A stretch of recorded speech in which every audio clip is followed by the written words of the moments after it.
Shalom jemaat yang dikasihi oleh Tuhan. Selamat malam bagi kita semua.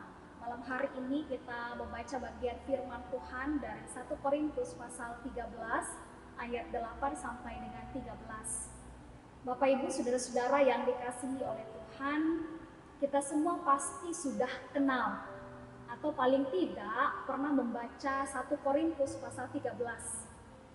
Ya, bagian firman Tuhan ini adalah bagian firman Tuhan yang sangat terkenal. Tulisan dari Rasul Paulus yang sangat indah dan begitu luar biasa. Tapi meskipun kita sudah sering kali membacanya, tetapi ketika kita baca lagi, kita seperti kembali bercermin. Kira-kira apakah yang sudah kita baca itu sudah kita wujudkan dalam hidup kita sampai hari ini? Nah, Bapak Ibu, saudara-saudara yang dikasihi oleh Tuhan, mari kita perhatikan bagian yang kita baca malam hari ini, yaitu mulai dari ayat 8 sampai dengan 13. Sebelumnya kita sudah membaca pasal 12. Saya yakin Bapak Ibu Saudara mulai dari hari Senin, sesuai dengan tuntunan Sabda Bina Umat, kita sudah mengikuti pembacaan ini. Dalam pasal 12, Paulus bicara banyak hal tentang karunia-karunia roh, seperti bernubuat, berbahasa roh, dan seterusnya. Nah, pada bagian ini, Paulus mengingatkan dengan tegas kepada jemaat di Korintus bahwa walaupun semua karunia-karunia itu dikerjakan secara luar biasa, yang diberi karunia berbahasa roh dengan begitu hebatnya, mereka yang diberi karunia berkhotbah dengan begitu luar biasa, mengagumkan saat bernubuat, tetapi di antara semua karunia-karunia yang hebat itu, sebetulnya ada satu karunia yang terpenting dari semuanya, yang harus terus kita kejar dan kerjakan, yaitu karunia kasih. Paulus menegaskan keunggulan kasih dengan berkata bahwa kasih itu tidak berkesudahan. Artinya kekal. Kasih berbeda dengan karunia-karunia roh seperti nubuat, bahasa roh, dan pengetahuan. Mengapa? Karena ada batas waktu di mana nubuat, bahasa roh, dan pengetahuan tidak lagi dibutuhkan. Loh, kok bisa begitu? Pertanyaannya kenapa? Kapan karunia-karunia itu tidak dibutuhkan lagi? Jawabannya pada waktu Tuhan Yesus datang kembali.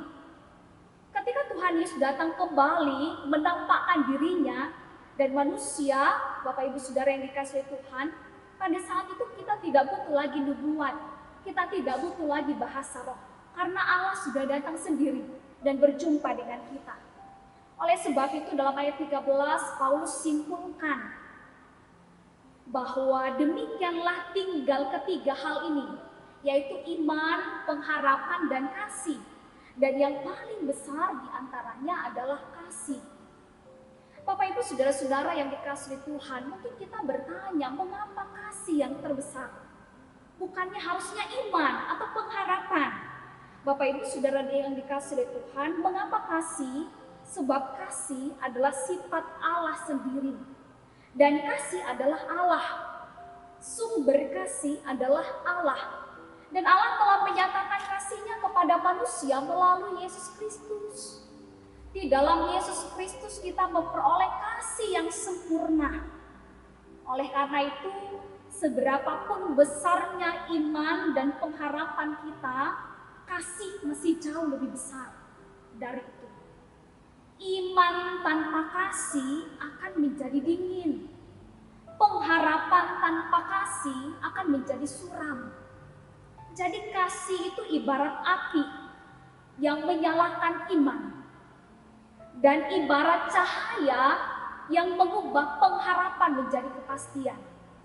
Bapak Ibu saudara-saudaraku yang dikasihi oleh Tuhan, oleh karena itulah Paulus katakan, kasih tidak akan lenyap, kasih akan selalu dibutuhkan dalam keadaan apapun dan sampai kapanpun.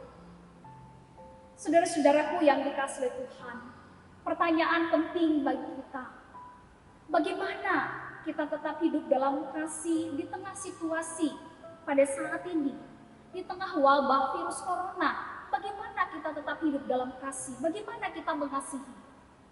Bapak Ibu saudara-saudaraku yang dikasihi Tuhan, paling tidak ada dua hal yang bisa kita kerjakan. Yang pertama adalah di tengah situasi seperti ini, belajarlah untuk sungguh-sungguh mengasihi Tuhan. Caranya dengan membaca dan merenungkan firman-Nya yang dulu seringkali kita abaikan karena kita sibuk bekerja, sibuk belajar, sibuk mengatur rumah tangga. Nah, masa-masa seperti sekarang ini, pakailah waktu kita untuk membaca dan merenungkan firman-Nya. Ada seorang pengkhotbah yang berkata begini, saya suka sekali dengan kalimatnya, dia berkata begini, jangan kita berpikir bahwa dengan membaca firman Tuhan, Tuhan akan tambah sayang kepada kita. Jangan kita pernah berpikir bahwa kalau kita melakukan firman Tuhan, Tuhan akan semakin mengasihi kita. Mungkin kita bertanya, loh kok bisa begitu? Ya karena sebelum kita melakukan semua itu, Tuhan sudah lebih dahulu mengasihi kita dengan kasih-Nya yang sempurna. Jadi ketika kita membaca dan merenungkan firman Tuhan, melakukan kehendak-Nya, itu berarti kitalah yang semakin mengasihi Dia. Berarti sebaliknya kalau kita malas merenungkan firman Tuhan, bahkan menolak untuk melakukan kehendak-Nya, maka itu berarti bahwa kita membenci Dia. Nah, Bapak Ibu saudara-saudara yang dikasihi Tuhan, saat ini kita semua punya banyak waktu yang kosong ya. Banyak waktu yang kita bisa gunakan untuk banyak hal. Saya mau katakan ini adalah saat-saat yang spesial. Kita punya banyak kesempatan, sangat baik untuk kita semakin dekat dengan Tuhan. Jadi jangan habiskan waktu kita di masa pandemi ini hanya dengan melakukan hobi kita, kesenangan kita. Bolehlah buka-buka YouTube, bermain game, nonton dan seterusnya, tapi aturlah waktu kita. Luangkanlah waktu kita untuk mengenal Tuhan. Inilah masanya. Bapak Ibu saudara-saudara yang dikasihi Tuhan, hal yang kedua yang kita bisa lakukan di tengah pandemi seperti ini, situasi seperti ini, yaitu semakin mengenal dan mengasihi orang-orang terdekat kita. Salah satu tren yang muncul di tengah pandemi, Bapak Ibu Saudara juga pasti menyaksikan bahwa ternyata di tengah situasi seperti ini, tingkat kekerasan dalam rumah tangga atau KDRT itu semakin meningkat, bahkan berujung pada perceraian. Penyebabnya macam-macam. Bisa jadi karena persoalan ekonomi, pemasukan berkurang, bahkan terjadi PHK, kehilangan pekerjaan, membuat banyak pasangan suami istri saling menyalahkan dan terjadilah kekerasan. Penyebab yang lain, dulu sebelum pandemi, sang suami atau mungkin sang istri kebanyakan di luar rumah karena harus bekerja. Nah sekarang semua orang harus ada di rumah. Jadi pertemuan antara seluruh anggota keluarga itu semakin sering dan semakin banyak. Ini juga bisa jadi masalah. Loh kok masalah? Karena ternyata tinggal di rumah bertemu dengan orang yang sama setiap hari itu bisa juga menjenuhkan. Bisa membuat orang menjadi bosan. Ditambah lagi kalau kita punya pola komunikasi antar anggota keluarga itu buruk. Ini akan semakin memperburuk keadaan. Nah Bapak Ibu saudara-saudaraku yang dikasihi Tuhan, tinggal di rumah saja dalam situasi saat ini sebetulnya adalah waktu yang berharga untuk kita membangun kembali hubungan cinta kasih kita satu dengan yang lain. Kalau pemerintah katakan bekerja dari rumah, firman Tuhan katakan mulailah mengasihi dari rumah. Bapak Ibu saudara yang dikasihi Tuhan, mulailah dengan orang-orang terdekat dengan kita. Mulailah dengan orang-orang yang kita temui hari ini. Jangan biarkan kasih hanya di mulut saja. Jangan biarkan kasih hanya kata-kata indah tanpa makna. Mulailah. Ingatlah bahwa sekecil apapun yang kita lakukan untuk orang lain, sesederhana apapun ucapan kita untuk orang lain, sesederhana apapun pujian yang kita sampaikan kepada orang lain, kalau itu didasarkan pada kasih, maka itu akan berdampak besar bagi orang yang menerimanya.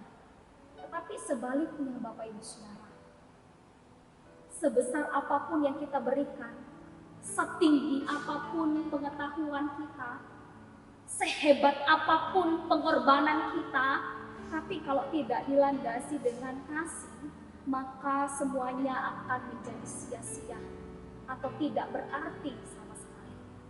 Oleh karena itu, saudara-saudaraku, hiduplah dalam kasih, karena kasih itu membuat kehidupan kita menjadi berwarna. Kasih membuat kita semakin bersemangat walaupun banyak persoalan, walaupun banyak pergumulan. Karena kita tahu kita dikasihi, karena kita tahu kita tidak pernah ditinggalkan sendiri. Oleh karena itu, berjalanlah dalam kasih. Sirati hati kita dengan kasih, hiasi pikiran dan perasaan kita dengan kasih, dan lakukan segala sesuatunya dalam kasih. Amin. Mari kita satu dalam doa. Kita berdoa. Bapa di dalam surga, terima kasih untuk kebenaran firman-Mu yang sudah kami baca dan kami renungkan pada saat ini. Engkau mengingatkan kami, Tuhan, bahwa Engkau selalu mengasihi kami dalam setiap situasi dan keadaan kami, bahkan di tengah pandemi seperti ini, kasih-Mu selalu nyata. Kami mengalami kasih-Mu, Bapa. Karena itu tolong kami supaya kami juga belajar mengasihi-Mu dengan sungguh-sungguh. Mengasihi orang-orang terdekat kami, keluarga kami, suami, istri, anak-anak kami. Dan biarlah Tuhan kami boleh sungguh-sungguh hidup dalam kasih-Mu. Karena kasih-Mu lah yang membebaskan kami. Kasih-Mu lah yang memampukan kami untuk tetap kuat dan tabah menghadapi situasi kehidupan saat ini. Bapa di dalam surga, pada saat ini Bapa kami menyatukan hati kami bersama-sama berdoa. Kami mohon ya Tuhan, Engkau memberkati pemerintah kami dalam segala usaha mereka untuk mengatasi penyebaran virus corona. Tuhan, kuatkan dan topang mereka. Dan Engkau juga menolong kami sebagai masyarakat supaya kami boleh dengan penuh kesadaran menaati segala aturan-aturan yang diberlakukan, sehingga kami juga boleh terlibat mendukung pemerintah sehingga penyebaran virus corona ini boleh cepat teratasi. Kami mendoakan Bapa bersatu hati untuk pelayanan medis kepada dokter dan perawat. Terima kasih karena mereka sudah menjadi alat di tangan Tuhan. Mereka sudah berjuang keras untuk melakukan segala upaya yang terbaik untuk menolong mereka yang pada saat ini positif terkena virus corona. Dan juga kami mendoakan mereka yang dalam pengawasan, mereka yang pada saat ini juga Tuhan tengah bergumul karena persoalan-persoalan hidup mereka, baik itu persoalan ekonomi, persoalan hidup rumah tangga. Tuhan Allah, kami percaya bahwa Engkau tidak pernah tinggalkan kami. Ketika Engkau izinkan pergumulan ini, Engkau sendirilah yang akan menguatkan, menopang kami untuk keluar, untuk terbebas, untuk menyatakan bahwa semuanya baik Tuhan. Karena itu ya Bapa, kami mohon kuatkan para medis, kuatkan dan tabahkan kami, dan biarlah Tuhan kami boleh terus melangkah dalam iman dan percaya kami kepadamu. Bapa di dalam surga, kami mendoakan kami semua yang bertahan di rumah. Tuhan tolong kami supaya di tengah kehidupan rumah tangga kami juga selalu ada kasih-Mu yang nyata. Tuhan, biarlah kalaupun kami harus bertahan di rumah, berikan kami kesabaran supaya kami tetap kuat. Berikan kami sukacita sehingga apapun yang kami lakukan di rumah kami itu semua adalah hal-hal yang baik yang berkenan kepada Tuhan. Bapa di dalam surga, kami mendoakan seluruh pelayanan gereja-Mu, GPIB Jemaat Immanuel di Batam, dan seluruh warga jemaat di setiap sektor yang ada. Kami mohon pertolongan Tuhan dalam kondisi-kondisi ini. Biarlah kami terus bergandengan tangan menaikkan doa kami kepada Tuhan. Engkau memberkati GPIB Immanuel sehingga pelayanan yang terus kami nyatakan itu boleh berkenan kepada Tuhan. Terlebih khusus Tuhan, Engkau memberkati gereja-Mu GPIB, baik itu tingkat majelis sinode, tingkat musyawarah pelayanan, dan tingkat jemaat-jemaat. Biarlah kami boleh terus kuat, boleh terus tabah, dan kami juga boleh terus memberikan pelayanan yang terbaik yang memuliakan nama Tuhan. Bapa, terima kasih untuk kesempatan beribadah keluarga di malam hari ini bersama dengan orang-orang yang kami kasihi. Dan berkenanlah Tuhan atas ibadah ini dan menjadi kemuliaan bagi nama Tuhan. Kami menyerahkan sepanjang perjalanan hidup hari ini, istirahat kami di malam hari ini. Dan biarlah ya Tuhan, dengan tubuh yang sehat dan kuat, kami kembali bangun di pagi hari. Terima kasih Bapa. Inilah doa dan syukur kami kepadamu. Di dalam nama Tuhan Yesus Kristus Kepala Gereja, kami sudah berdoa. Amin.